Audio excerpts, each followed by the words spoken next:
Hi. ഇന്നത്തെ ഒരു വീഡിയോയിൽ നമ്മൾ കാലിക്കറ്റ് യൂണിവേഴ്സിറ്റിയുടെ പ്രീവിയസ് ക്വസ്റ്റ്യൻ പേപ്പർ അബൌട്ട് എക്സലിനെ കുറിച്ചിട്ടാണ് നമ്മളിന്ന് പറയുന്നത്. അപ്പോൾ അതിനകത്ത് നമ്മൾ എന്താണ് എക്സൽ, ആദ്യത്തെ ക്വസ്റ്റ്യൻ ആണ് എന്താണ് what you mean by Excel എന്ന് പറഞ്ഞാൽ. അപ്പോൾ എക്സൽ എന്ന് പറയുമ്പോൾ it's a spreadsheet application used to process business and financial transaction of various പലതരത്തിലുള്ള ബിസിനസ് ആൻഡ് ഫിനാൻഷ്യൽ ട്രാൻസാക്ഷൻസിനെ പ്രോസസ്സ് ചെയ്യാൻ ഉപയോഗിക്കുന്ന ഒരു ആപ്ലിക്കേഷൻസ് ആണ് സ്പ്രെഡ്ഷീറ്റ് എന്ന് പറയുന്നത്. അപ്പോൾ ഇത്തരത്തിലുള്ള ടാസ്കുകൾ, പലതരത്തിലുള്ള ടാസ്കുകൾ ഒരു എക്സൽ എങ്ങനെയാണ് ഒരു വർക്ക് ബുക്കായിട്ടാണ് ഓർഗനൈസ് ചെയ്യുന്നത്. അതായത് എക്സലിനകത്ത് നമ്മൾ സേവ് ചെയ്യുന്നത് ഒരു വർക്ക് ബുക്കായിട്ടായിരിക്കും സേവ് ചെയ്യുന്നത്. ഒരു വർക്ക് ബുക്ക് അല്ലെങ്കിൽ ഒരു എക്സൽ ഷീറ്റ് എന്ന് പറയുന്നത് അതിനകത്ത് ഒരുപാട് ഒന്നോ അതിൽ കൂടുതലോ വർക്ക് ഷീറ്റുകൾ ഉണ്ടായിരിക്കും എന്നുള്ളത്. അപ്പോൾ എക്സൽ എന്ന് പറഞ്ഞാൽ ഇസ് എ സ്പ്രെഡ്ഷീറ്റ് ആപ്ലിക്കേഷൻ, ഒരു സ്പ്രെഡ്ഷീറ്റ് ആപ്ലിക്കേഷൻ ആണ്. ബിസിനസ് ആൻഡ് ഫിനാൻഷ്യൽ ട്രാൻസാക്ഷൻസിനെ പ്രോസസ്സ് ചെയ്യാൻ വേണ്ടിയിട്ടാണ് എക്സൽ യൂസ് ചെയ്യുന്നത്. അടുത്ത ഒരു question, what you mean by workbook in Excel. എക്സലിനകത്തെ വർക്ക് ബുക്ക് എന്ന് പറഞ്ഞാൽ എന്താണ്? ഒരു മൈക്രോസോഫ്റ്റ് എക്സലിലെ ഫയൽസിനെയാണ് വർക്ക് ബുക്ക് എന്ന് പറയുന്നത്. ഒരു വർക്ക് ബുക്ക് എന്ന് പറയുന്നത് organised in various worksheet, പലതരത്തിലുള്ള വർക്ക് ഷീറ്റുകളുടെ ഓർഗനൈസേഷൻ അല്ലെങ്കിൽ ഓർഗനൈസേഷൻ അല്ല ഒരു കൂട്ടത്തെയാണ് എന്ത് പറയുന്നത്, വർക്ക് ബുക്ക് എന്ന് പറയുന്നത്. അങ്ങനെ ഒരു വർക്ക് ബുക്ക് എന്ന് പറയുമ്പോൾ collection of work sheet used in A single file, ഒരു സിംഗിൾ ഫയലായിട്ടായിരിക്കും അതുണ്ടാവുക. ഇനി എന്താണ് സ്പ്രെഡ്ഷീറ്റ് എന്ന് പറഞ്ഞാൽ, അല്ലെങ്കിൽ ഇലക്ട്രോണിക് സ്പ്രെഡ്ഷീറ്റ് എന്ന് വെച്ചാൽ? എ സ്പ്രെഡ്ഷീറ്റ് എന്ന് പറയുന്നത് is a large sheet of paper with columns and rows. കോളംസും റോസും അടങ്ങിയ ഒരു വലിയ ഷീറ്റ് ഓഫ് പേപ്പേഴ്സ്, അതിനെയാണ് സ്പ്രെഡ്ഷീറ്റ് എന്ന് പറയുന്നത്. അത് എന്തിനാണ് യൂസ് ചെയ്യുന്നത് എന്ന് ചോദിച്ചാൽ, which is used to record business transaction. Business ട്രാൻസാക്ഷൻസിനെ റെക്കോർഡ് ചെയ്യാൻ വേണ്ടിയിട്ടാണ് അത് യൂസ് ചെയ്യുന്നത്. അപ്പോൾ അതിനകത്ത് ഇൻകം ടാക്സിനെ കുറിച്ച്, കോസ്റ്റ്, പലതരത്തിലുള്ള കോസ്റ്റിനെ കുറിച്ചിട്ട് അതൊക്കെ അതിനകത്ത് എന്തുണ്ടാവും, റെക്കോർഡ് ചെയ്തിട്ടുണ്ടാവും. മീൻസ് അതിലെ ഡാറ്റാസുകൾ അതിനകത്തേക്ക് എൻ്റർ ചെയ്യാം എന്നുള്ളത്. അപ്പോൾ ഒരു സിംഗിൾ ഷീറ്റ് ഓഫ് പേപ്പറിൽ നമുക്ക് ഈ കാര്യങ്ങളൊക്കെ ചെയ്യാൻ കഴിയും. അതുകൊണ്ട് തന്നെ ഒരു മാനേജർക്ക് ഈ ഒരു സിംഗിൾ ഷീറ്റ് ഓഫ് പേപ്പർ വെച്ചുകൊണ്ട് എന്ത് ചെയ്യാൻ കഴിയും, ഡെസിഷൻസുകൾ എടുക്കാൻ സാധിക്കും എന്നുള്ളതാണ്. അടുത്തത് എന്താണ് വർക്ക് ഷീറ്റ് എന്ന് പറഞ്ഞാൽ? വർക്ക് ഷീറ്റ് എന്ന് പറഞ്ഞാൽ is A table like document, ഒരു containing rows and columns that contain data and formula. ഒരു വർക്ക് ഷീറ്റിനകത്ത്, അതായത് സ്പ്രെഡ്ഷീറ്റിനെയാണ് വർക്ക് ഷീറ്റ് എന്ന് പറയുന്നത്. നേരത്തെ നമ്മൾ പറഞ്ഞ അതിനകത്ത് റോസും കോളംസും ഉണ്ടാവും അടങ്ങിയ ഒരു ഡോക്യുമെന്റ് ആണ് വർക്ക് ഷീറ്റ്. അതിനകത്ത് കോളംസ് ഉണ്ടാവും, റോസ് ഉണ്ടാവും. അതിനെ രണ്ടിനെയും, ഒരു റോസും കോളംസും കൂടി ചേർന്നാൽ അതൊരു സെല്ലായിട്ട് മാറും. Okay, the intersections are called cells. അപ്പോൾ കോളംസിനെയും റോസും എന്താണ്, അത് കൂടി ചേർന്നാൽ ഒരു സെല്ലായിട്ട് മാറും. വർക്ക് ഷീറ്റും സ്പ്രെഡ്ഷീറ്റും ഒന്ന് തന്നെയാണ്. ഓക്കെ, ഇനി എന്താണ് ഫീച്ചേഴ്സ് ഓഫ് സ്പ്രെഡ്ഷീറ്റ്? ഒരു സ്പ്രെഡ്ഷീറ്റിൻ്റെ ഫീച്ചേഴ്സുകൾ എന്തൊക്കെയാണ്? സ്പ്രെഡ്ഷീറ്റ് എന്ന് പറയുന്നത് ഒരു ബിസിനസ് ഫീൽഡിൽ യൂസ്ഫുൾ ആയിട്ടുള്ള ഒരു സംഗതിയാണ് സ്പ്രെഡ്ഷീറ്റ് എന്ന് പറയുന്നത്. നമുക്ക് ബിസിനസ് കാര്യങ്ങളൊക്കെ, അതായത് അക്കൗണ്ടിങ്, സെയിൽസിനെ കുറിച്ചിട്ട്, ഇൻവെൻട്രി കൺട്രോളിനെ കുറിച്ചിട്ട്, ഫിനാൻഷ്യൽ അനാലിസിസ്, ഇതൊക്കെ നമുക്ക് എന്ത് ചെയ്യാൻ കഴിയും, ഇതിനകത്ത് സ്റ്റോർ ചെയ്ത് വെക്കാൻ കഴിയും എന്നുള്ളത്. പിന്നീട് spreadsheet are also used for many other non business problem. മറ്റ് നോൺ ബിസിനസ് പ്രോബ്ലംസ് മീൻസ് ഇപ്പം നമുക്കൊരു കുറേ കുട്ടികളുടെ മാർക്കുകൾ എൻ്റർ ചെയ്യണം, അത്തരത്തിലുള്ള ഡാറ്റാസുകൾ എൻ്റർ ചെയ്യണം. അങ്ങനെ നോൺ ബിസിനസ് ആയിട്ടുള്ള കാര്യങ്ങൾക്കും വേണ്ടിയിട്ടും എന്ത് ചെയ്യാം, സ്പ്രെഡ്ഷീറ്റ് ഉപയോഗിക്കാം എന്നുള്ളത്. പിന്നെ ഫിനാൻഷ്യൽ അനാലിസിസ് ആൻഡ് ഫോർകാസ്റ്റിംഗ് ചില റൂട്ടീൻ ജോബുകളാണ്, ഒരു ബിസിനസ് സ്ഥാപനങ്ങളിലെ റൂട്ടീൻ ജോബുകളാണ് എന്താ ഫിനാൻഷ്യൽ അനാലിസിസും ഫോർകാസ്റ്റിംഗ് എന്നൊക്കെ പറയുന്നത്. അതിനൊക്കെ ഈ സ്പ്രെഡ്ഷീറ്റ് നമുക്ക് ഉപയോഗിക്കാം. പിന്നെ അതുപോലെ തന്നെ ലോങ് ടേം സ്ട്രാറ്റജി ഈ ഒരു ബിസിനസ്സിനെ സംബന്ധിച്ചിടത്തോളം ഈ ഇത്തരത്തിലുള്ള സ്പ്രെഡ്ഷീറ്റ് ഉപയോഗിച്ചുകൊണ്ട് അവർക്ക് ലോങ് ടേം സ്ട്രാറ്റജി രൂപപ്പെടുത്താൻ കഴിയും എന്നുള്ളത്. പിന്നെ മറ്റൊരു ഫീച്ചർ എന്ന് പറയുന്നത് ഇൻവെസ്റ്റേഴ്സിനെ സംബന്ധിച്ചിടത്തോളം അവർക്ക് മോസ്റ്റ് പ്രോഫിറ്റബിൾ സെക്യൂരിറ്റി, അതായത് കൂടുതൽ സെക്യൂരിറ്റി കിട്ടുന്ന അല്ലെങ്കിൽ പ്രോഫിറ്റബിൾ ആയിട്ടുള്ള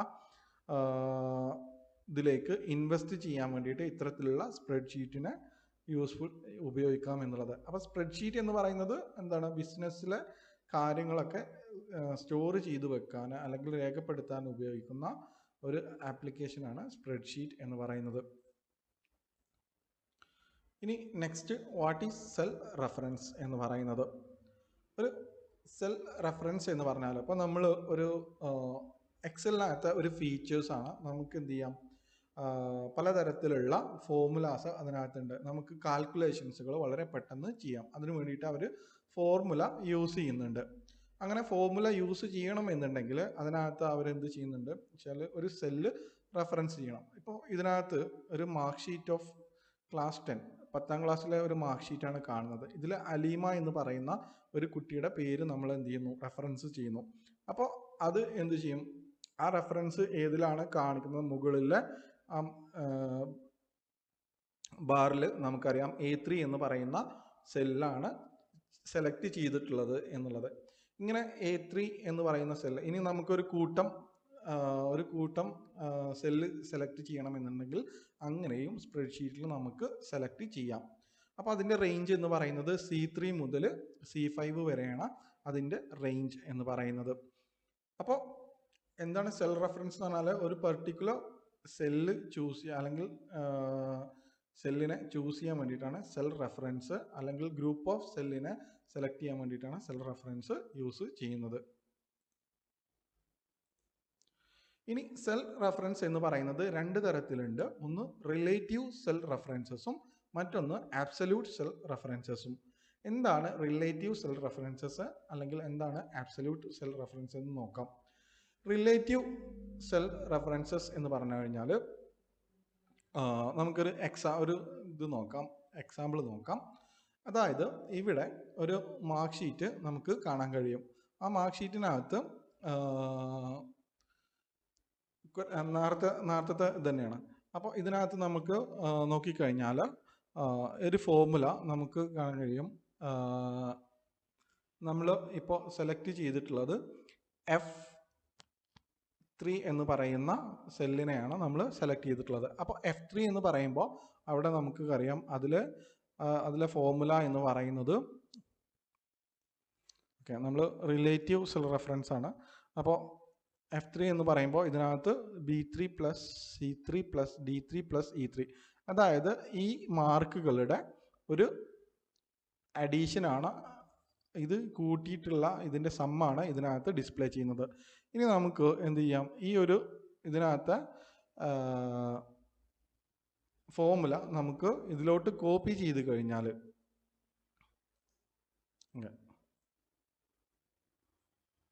ഇത് നമ്മളിങ്ങനെ കോപ്പി ചെയ്യുകയാണെങ്കിൽ ഇതിൽ ഓരോന്നിൻ്റെയും മാർക്ക് ഇതിൽ ആഡ് ചെയ്തിട്ടുണ്ടാവും. അപ്പോൾ ഇത് കോപ്പി ചെയ്യുമ്പോൾ ഇവിടെ ക്ലിക്ക് ചെയ്ത് കഴിഞ്ഞാൽ നമ്മൾ F4 ക്ലിക്ക് ചെയ്ത് കഴിഞ്ഞാൽ ഇവിടുത്തെ ഇത് മാറിയിട്ടുണ്ടാവും. ഇവിടെ B4 plus C4 plus D4 plus E4 എന്നായിട്ട് മാറിയിട്ടുണ്ടാവും. ഇനി ഇതെടുത്ത് നോക്കിക്കഴിഞ്ഞാൽ താഴത്ത് F5 എടുത്ത് നോക്കിക്കഴിഞ്ഞാൽ B5 plus C5 plus D5 plus E5 എന്ന് പറയും. അപ്പോൾ റിലേറ്റീവ് സെൽ റെഫറൻസസ് എന്ന് പറഞ്ഞു കഴിഞ്ഞാൽ നമ്മൾ കോപ്പി ചെയ്യുമ്പോൾ അതിൻ്റെ റേഞ്ചസും എന്താവും, മാറും എന്നുള്ളത്. ഇനി എന്താണ് അബ്സല്യൂട്ട് സെൽ റെഫറൻസ് എന്ന് നോക്കാം. അബ്സല്യൂട്ട് സെൽ റെഫറൻസ് എന്ന് പറഞ്ഞാൽ ഇവിടെ നമ്മൾ കോപ്പി ചെയ്ത് കഴിഞ്ഞാലും കോൺസ്റ്റൻ്റ് ആയിരിക്കും, വാല്യൂ എന്ന് പറയുന്നത് കോൺസ്റ്റൻ്റ് ആയിരിക്കും. ഇതിൻ്റെ ഒരു അഡീഷൻ ചെയ്ത ഒരു മാർക്കല്ല ഇതിനകത്ത് വരുന്നത്. മറിച്ച് എന്താണ്, നമ്മൾ ആദ്യത്തെ എന്താണോ ഫോർമുല, ഈ ഒരു ഫോർമുല തന്നെയായിരിക്കും ഇതിനകത്തും ഉള്ളത്. അതാണ് അബ്സല്യൂട്ട് സെൽ റെഫറൻസ് എന്ന് പറഞ്ഞാൽ. അതായത് നമ്മൾ ഫോർമുല കോപ്പി ചെയ്ത് മറ്റേ ഒരു സെല്ലിലോട്ട് പേസ്റ്റ് ചെയ്ത് കഴിഞ്ഞാലും അതിൻ്റെ എന്താണ് റെഫറൻസ് എന്ന് പറയുന്നത് മാറില്ല എന്നുള്ളതാണ്. അപ്പോൾ അതിനു വേണ്ടിയിട്ട് ഇവിടെ യൂസ് ചെയ്യുന്നത് ഓരോ സെല്ലിൻ്റെയും മുമ്പിൽ നമ്മൾ ഡോളർ എന്ന് പറയുന്ന സൈന് നമ്മൾ യൂസ് ചെയ്തിട്ടുണ്ട്. ഇനി ആബ്സല്യൂട്ട് റിലേറ്റീവ് സെൽ റെഫറൻസ് എടുത്ത് നോക്കിക്കഴിഞ്ഞാൽ ഇവിടെ ഡോളർ നമുക്ക് കാണാൻ കഴിയില്ല. അപ്പോൾ അങ്ങനെയാണ് റിലേറ്റീവ് സെൽ റെഫറൻസും ആബ്സല്യൂട്ട് സെൽ റെഫറൻസും തമ്മിലുള്ള ഒരു വ്യത്യാസം എന്ന് പറയുന്നത്. അപ്പോൾ relative cell reference means the calculations are done depending on the relative position of the cell address. അതിനകത്തെ കാൽക്കുലേഷൻ എന്ന് പറയുന്നത് അതിലെ റിലേറ്റീവ് പൊസിഷൻസിനെ ബേസ് ചെയ്തുകൊണ്ടായിരിക്കും. അപ്പോൾ അതുമായിട്ട് റിലേറ്റ് ചെയ്തിട്ടുള്ള ഏത് പൊസിഷൻസ് ആണോ അതിനെ ബേസ് ചെയ്തുകൊണ്ടാണ് അതിൻ്റെ കാൽക്കുലേഷൻസ് നടക്കുക. The formula cell refers to the cell address which contain a formula. The formula cell എന്ന് പറയുന്നത് ദാറ്റ് സെൽ അഡ്രസ്, ആ ഒരു സെൽ അഡ്രസ് അതിനകത്തുള്ള വിച്ച് കണ്ടെയ്ൻ എ ഫോർമുല, അതിനെയാണ് നമ്മൾ ഫോർമുല സെൽ എന്ന് പറയുന്നത്. അപ്പോൾ റിലേറ്റീവ് സെൽ എന്ന് പറഞ്ഞാൽ calculations are done depending upon the relative position of the cell address. ആ സെൽ അഡ്രസ്സിൻ്റെ റിലേറ്റീവ് പൊസിഷനെ ബേസ് ചെയ്തുകൊണ്ടാണ് എന്തുണ്ടാവുക, റിലേറ്റീവ് സെൽ റെഫറൻസ് എന്ന് പറയുന്നത്. അപ്പോൾ ഇതിൻ്റെ പൊസിഷൻ എന്ന് പറയുന്നത് ഇതാണ്, ഇതിന് റിലേറ്റീവ് ആയിട്ടുള്ള സെൽ റെഫറൻസ് എന്ന് പറയുന്നത്. അപ്പോൾ ഇത് നമ്മളിങ്ങനെ കോപ്പി ചെയ്ത് കഴിഞ്ഞാൽ ഈ ഒരു ഇതിനെ ബേസ് ചെയ്തുകൊണ്ടായിരിക്കും ഇവിടെ ഈ ഫോർമുല ചേഞ്ച് ആവുന്നത്. പക്ഷേ ആബ്സല്യൂട്ട് സെൽ റെഫറൻസ് എന്ന് പറയുന്നത് ഇപ്പം നമ്മൾ കോപ്പി ചെയ്ത് കഴിഞ്ഞാലും എന്താവും, ഇതേ വാല്യൂ ആണ്. പക്ഷേ ഇതിൻ്റെ ഒരു അഡീഷൻ അല്ല ഇവിടെ നടക്കുന്നത്. മുമ്പത്തെ അതേ സംഗതി തന്നെയാണ്, ഫോർമുല തന്നെയാണ് ഇതിനകത്ത് യൂസ് ചെയ്യുന്നത്. അതാണ് റിലേറ്റീവ് സെൽ റെഫറൻസും ആബ്സല്യൂട്ട് സെൽ റെഫറൻസും തമ്മിലുള്ള വ്യത്യാസം. അപ്പോൾ there are situation arises in which the cell reference must remain the same. ഇവിടെ സെൽ റെഫറൻസസ് എന്ന് പറയുന്നത് എന്താണ്, സെയിം ആയിട്ട് തന്നെ നിൽക്കണം. അങ്ങനെയുള്ള ചില സിറ്റുവേഷൻസ് വരാം. അപ്പോൾ അതിനു വേണ്ടിയിട്ടാണ് ഈ അബ്സല്യൂട്ട് സെൽ റെഫറൻസസ് യൂസ് ചെയ്യുന്നത്. ഈ ഫോർമുല ഇൻ വൺ സെൽ, ഒരു സെല്ലിലെ ഫോർമുല നമ്മൾ കോപ്പി ചെയ്ത് കഴിഞ്ഞാലും എന്ത് ചെയ്യില്ല, ഫോർമുല വിൽ നോട്ട് ചേഞ്ച്. ആ ഫോർമുലക്ക് മാറ്റം ഉണ്ടാവില്ല എന്നുള്ളതാണ് absolute cell references in the pratyekada. We can use an absolute reference to keep a row and or column constant.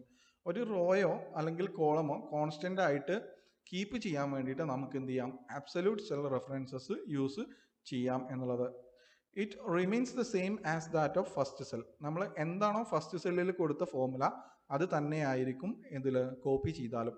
Such A cell reference is called absolute cell references. അങ്ങനെയുള്ള ഒരു cell റെഫറൻസസിനെയാണ് നമ്മൾ absolute cell references എന്ന് പറയുന്നത്. ഇനി absolute ranges have a dollar character. Absolute റേഞ്ചസിൽ, അതായത് നമ്മൾ പറഞ്ഞ പോലെ ഡോളർ ക്യാരക്ടർ ഉണ്ടാവും before the column portion or the reference. ആ ഒരു റെഫറൻസിൻ്റെയോ കോളം പോർഷത്തിൻ്റെയോ മുമ്പിൽ എന്തുണ്ടാവും, ഒരു ഡോളർ ക്യാരക്ടേഴ്സ് ഉണ്ടാവും എന്നുള്ളത്. അപ്പോൾ ഇതാണ് ആബ്സല്യൂട്ട് സെൽ റെഫറൻസും റിലേറ്റീവ് സെൽ റെഫറൻസും തമ്മിലുള്ള ഡിഫറൻസ് എന്ന് പറയുന്നത്. അപ്പോൾ ഒരു എക്സാമ്പിൾ ഇപ്പോൾ നേരത്തെ നമ്മൾ കണ്ടത് തന്നെയാണ്. F3 എന്ന് പറയുന്നത് $B3 C3 D3 plus E3. ഇനി ഇത് കോപ്പി ചെയ്ത് കഴിഞ്ഞാലും no changes have occurred when copied to F4 or F5. F4ലോട്ടോ F5ലോട്ടോ കോപ്പി ചെയ്ത് കഴിഞ്ഞാലും ഒരു മാറ്റവും സംഭവിക്കില്ല എന്നുള്ളത്. അപ്പോൾ ഇത്രയാണ് ഈ ചെറിയ ഒരു വീഡിയോയിലുള്ളത്.